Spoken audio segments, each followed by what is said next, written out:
ನಮಸ್ಕಾರ. ವಿಶೇಷ ಕಾರ್ಯಕ್ರಮಕ್ಕೆ ನಿಮ್ಮೆಲ್ಲರಿಗೂ ಪ್ರೀತಿಯ ಸ್ವಾಗತ. ನಾನು ಶ್ವೇತಾ. ಇವರು ಕೂಡಿ ಬಾಳಿದರೆ ಸ್ವರ್ಗ ಸುಖ ಎನ್ನುತ್ತಲೇ ಕನ್ನಡ ಚಿತ್ರರಂಗಕ್ಕೆ ಬಂದಂಥವರು. ಜಗ್ಗೇಶ್ ಜೊತೆ ಕಳ್ಳ ಮಳ್ಳ ಆದ್ರು, ಸಾಧು ಜೊತೆ ಹಲೋ ಯಮ ಅಂದ್ರು, ಸೂರ್ಯವಂಶನಿಗೆ ಗೆಳೆಯನಾದ್ರು. ಇವರು ಅಭಿನಯಿಸಿದ ಚಿತ್ರಗಳಿಗಿಂತಲೂ ನಟಿಸಿದ ಒಂದೊಂದು ಪಾತ್ರಗಳು ಪ್ರೇಕ್ಷಕರ ಮನಸ್ಸಲ್ಲಿ ಮನೆ ಮಾಡಿವೆ. ಅದು ಸಿಪಿಐ ಶಂಕರ್ನಲ್ಲಿನ ಕಾಮಿಕ್ ವಿಲನ್ ಪಾತ್ರ ಇನ್ಸ್ಪೆಕ್ಟರ್ ದೊಡ್ಡಮನಿ ಆಗಿರಬಹುದು, ಇಲ್ಲ ಬೆಳ್ಳಿ ಮೋಡಗಳು ಚಿತ್ರದಲ್ಲಿನ ಗಂಭೀರ ಪ್ರಬುದ್ಧ ಪಾತ್ರ ದೊಡ್ಡಮನೆ ಸೀತಾರಾಮಯ್ಯ ಆಗಿರಬಹುದು, ಇಲ್ಲ ಗಟ್ಟಿ ಮೇಳದಲ್ಲಿನ ಹಾಸ್ಯ ಪಾತ್ರ ಓನರ್ ತಿಮ್ಮಯ್ಯ ಆಗಿರಬಹುದು. ಹೀಗೆ ತಾವೇ ಆ ಪಾತ್ರಗಳಾಗಿ ಅಭಿನಯಿಸ್ತಾ ಬಂದಂಥವರು.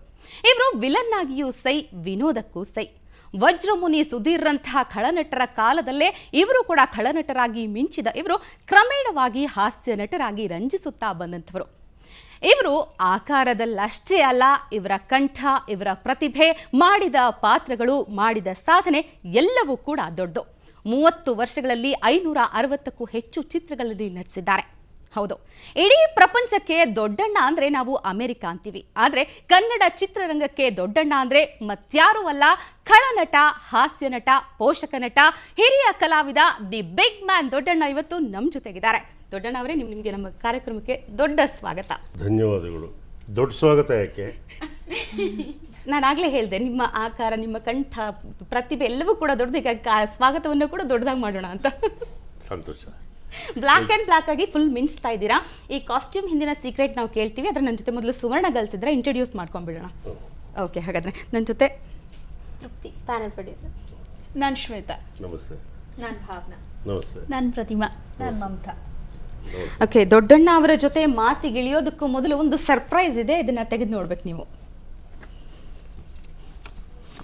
ಏನಿದೆ ಅಂತ ಫೋಟೋ ಅಂತೂ ಅನಿಸ್ತಿದೆ ಕವರ್ ನೋಡಿದಾಗ.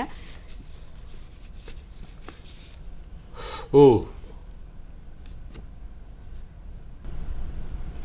ಏನು ಹೇಳಕ್ಕೆ ಇಷ್ಟಪಡ್ತೀರಿ? ನಿಜಕ್ಕೂ ಗುರುರೋರಧಿಕಂ ಅಂತ. ಗುರುವಿಗಿಂತ ದೊಡ್ಡವನು ಯಾರೂ ಇಲ್ಲ.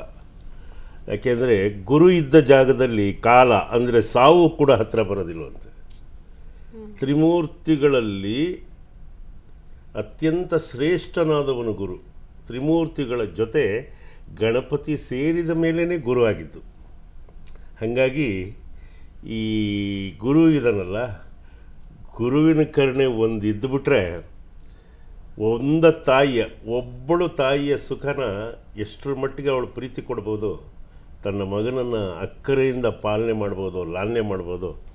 ಅದೇ ಥರ ಒಬ್ಬ ಗುರುವಿನ ಕಾರುಣ್ಯ ಸಿಕ್ಕರೆ 500 ಅಲ್ಲ 1000 ತಾಯಿಯಂದಿರ ಪ್ರೀತಿ ಒಟ್ಟಿಗೆ ಅನುಭವಿಸಿದ್ದು, ಸುಖ ಅನುಭವಿಸಿದ್ದೀನಿ ಅಂದರೆ ಈ ನಿಮ್ಮ ದೊಡ್ಡಣ್ಣ. ನಿಜಕ್ಕೂ ದೊಡ್ಡಣ್ಣ ಅವರೇ, ಗುರುಭಕ್ತಿ ಅನ್ನೋದು ಬೇರೆಯವ್ರಿಗೆ ನಿಜಕ್ಕೂ ಮಾದರಿ ಆಗಬೇಕು. ನೀವು ಹೇಳಿದ ಮಾತುಗಳು, ಈಗ ಆರಂಭದ ಮಾತುಗಳು ಬಹಳ ಸ್ಫೂರ್ತಿ ನೀಡುವಂತಹ ಮಾತುಗಳು. ಅದಕ್ಕಿಂತ ಬಹಳ ಮುಖ್ಯವಾಗಿ ನಂಬಿಕೆ ಅನ್ನೋದಿದೆಯಲ್ಲಮ್ಮ, ಬಹಳ ಅಚಲವಾಗಿರಬೇಕು. ಆ ಅಚಲವಾದ ನಂಬಿಕೆ ಇದ್ದಾಗ ಮಾತ್ರ ನಿಮಗೆ ಅದು ದಾರಿ ಕಾಣ್ತಾ ಹೋಗುತ್ತೆ.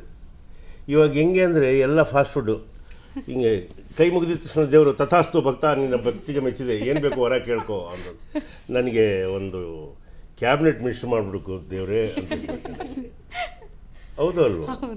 ಅದಕ್ಕೋಸ್ಕರನೇ ಕರೆದಿದ ತಕ್ಷಣ ಬಂದ್ಬಿಟ್ರೆ ದೇವ್ರಿಗೂ ಬೆಲೆ ಇರಲ್ಲ ಅಂದ್ಬಿಟ್ಟು ಕಲಿಯುಗದಲ್ಲಿ ಬರೋದೇ ಇಲ್ಲ ಅವರು. ಹೌದು, ಅದು ನಿಮಗೆ ನೋಡಿದ ತಕ್ಷಣ ಒಂದು ಪ್ರಶ್ನೆ, ದೊಡ್ಡಣ್ಣ ಅವರು ಈಗ ದೊಡ್ಡಣ್ಣ ಆಗಿದ್ದಾರೆ, ಆದ್ರೆ ಹುಟ್ಟಿದಾಗ ಯಾಕೆ ದೊಡ್ಡಣ್ಣ ಅಂತ ಹೆಸರಿಟ್ರು ಅಂತ? ತಾತನ ಹೆಸರಿದು. ಹಾಗಾಗಿ ನಮ್ಮ ತಾತನ ಹೆಸರು ಕಡಲೆ ದೊಡ್ಡಪ್ಪ ಅಂತ.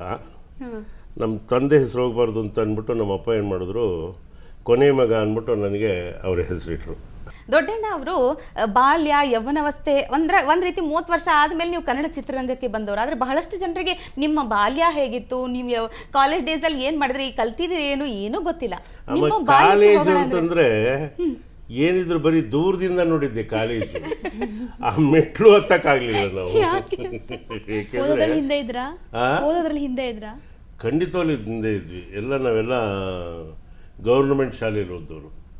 ಏಕೆಂದರೆ ನಮಗೆ ಕನ್ನಡದಲ್ಲಿ ಪ್ರಪ್ರಥಮವಾಗಿ ಓನ್ನಾಮ ಹಾಕ್ಕೊಟ್ಟವರು ಮಹಮ್ಮದ್ ಅಲಿ ಅಂತ ಅರಸೀಕೆರೆಯಲ್ಲಿ, ರಾಷ್ಟ್ರ ಪ್ರಶಸ್ತಿ ವಿಜೇತರು. ಸರ್ವೇಪಲ್ಲಿ ರಾಧಾಕೃಷ್ಣ ಅವ್ರ ಕೈಯಲ್ಲಿ ಅತ್ಯುತ್ತಮ ಅಧ್ಯಾಪಕ ಅಂತ ಪ್ರಶಸ್ತಿ ತಗೊಂಡವರು, ರಾಷ್ಟ್ರ ಪ್ರಶಸ್ತಿ ತಗೊಂಡವರು.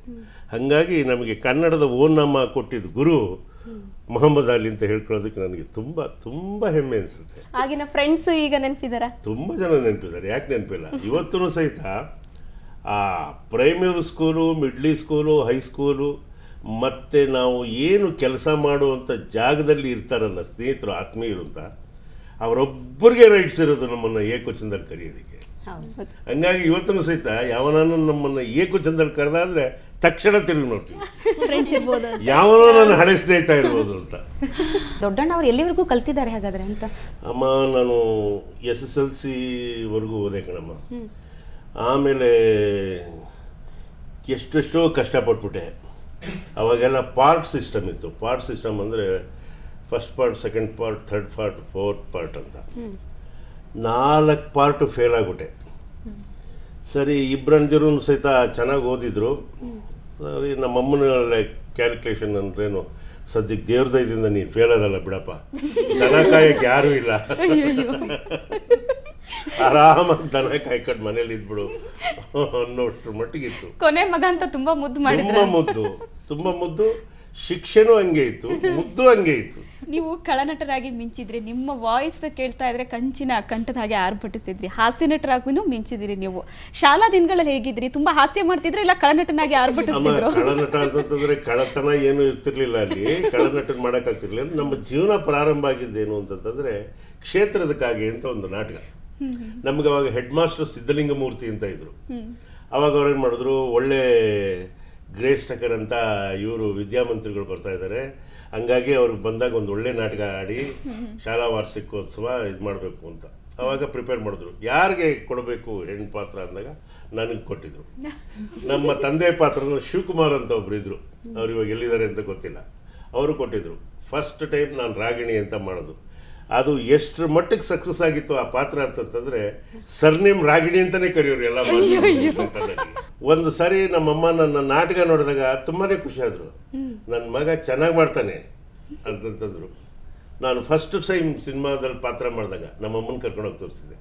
ಕೋಡಿ ಬಾಳಿದರೆ ಸ್ವರ್ಗ ಸುಖ ಕರ್ಕೊಂಡೋಗಿ ತೋರಿಸಿದಾಗ ತುಂಬ ಮೆಚ್ಕೊಂಡ್ಬಿಟ್ಟಿದ್ರು ನಮ್ಮಮ್ಮ, ತುಂಬ ಮೆಚ್ಕೊಂಡ್ಬಿಟ್ಟಿದ್ರು.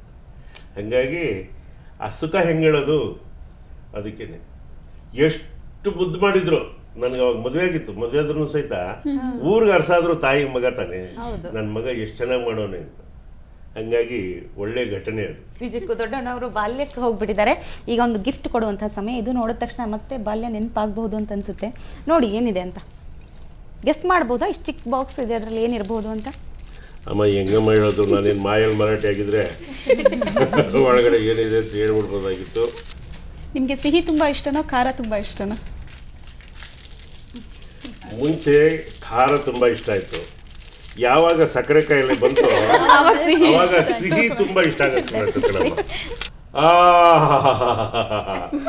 ಹೆಂಗಮ್ಮ ಇದು ಗೊತ್ತಾಯ್ತು, ನನಗೆ ಬಹಳ ಇಷ್ಟವಾದ ತಿಂಡಿ ಅಂತ. ನಾಳೆನೇ 600 ಆದರೂ ಚಿಂತಿಲ್ಲಮ್ಮ, ಗೊತ್ತಾಯ್ತಾ, ಶುಗರು. ಆದರೆ ನನಗೆ ಇದು ತುಂಬ ಇಷ್ಟ.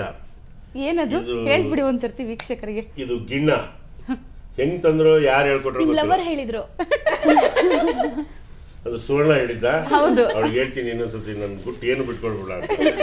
ಈಗ ನೀವು ಸ್ವಲ್ಪ ತಿನ್ಬೇಕು. ಫಸ್ಟ್ ಸಿಹಿ ಹಂಚಿ ತಿನ್ಬೇಕು ಯಾವತ್ತೂ ಸಹಿತ.